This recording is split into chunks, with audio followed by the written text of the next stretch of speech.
All right, let's get into it. So this story is from the other day, but it's too much.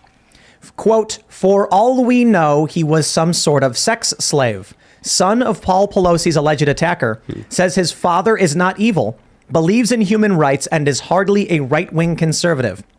So he said, quote, he isn't a danger to society. I don't even know if he even attacked Mr. Pelosi. For all that we know, he was some sort of sex slave, as Elon Musk pointed out. And then when I read that, I just... I don't know. How old's that guy? 17? 19. We had a conversation about this on this show, specifically saying, hey, he was probably tied down. Hey, Paul Pelosi was probably doing really bad things to him. We were saying the same exact things that his son is saying right now. But maybe his son is saying it because, and I'll clarify.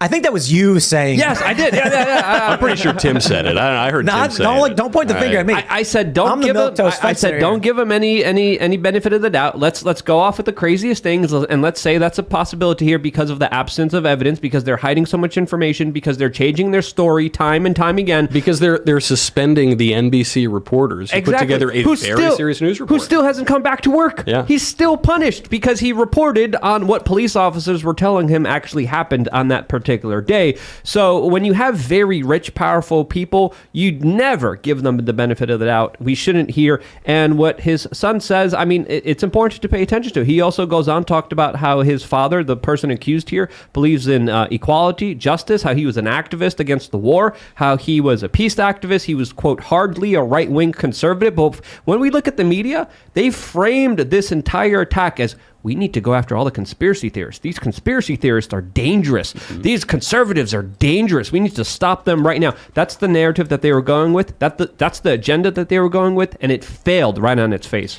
I think the conservative mention is what really is like a red light to me. That they mention and call him a right-wing activist is like it puts everything else into question about the story. Not that it should, because maybe they're just picking one thing, but he's obviously like a Green Party the other way you know that there's a lot more going on here is that the story just disappeared immediately, right? Because what they told us was that that the Speaker of the House of Representatives had her home invaded so that someone could murder her. So if that actually happened, it just seems to me like the sort of thing that we ought to be talking about a little bit more.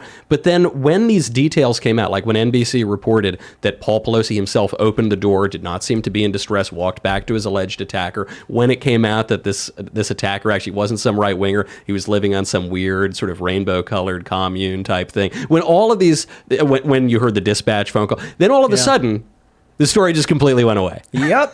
Just like Club Q, just like the Las Vegas shooting, just like so many other large events that we somehow don't want to talk about now, very conveniently.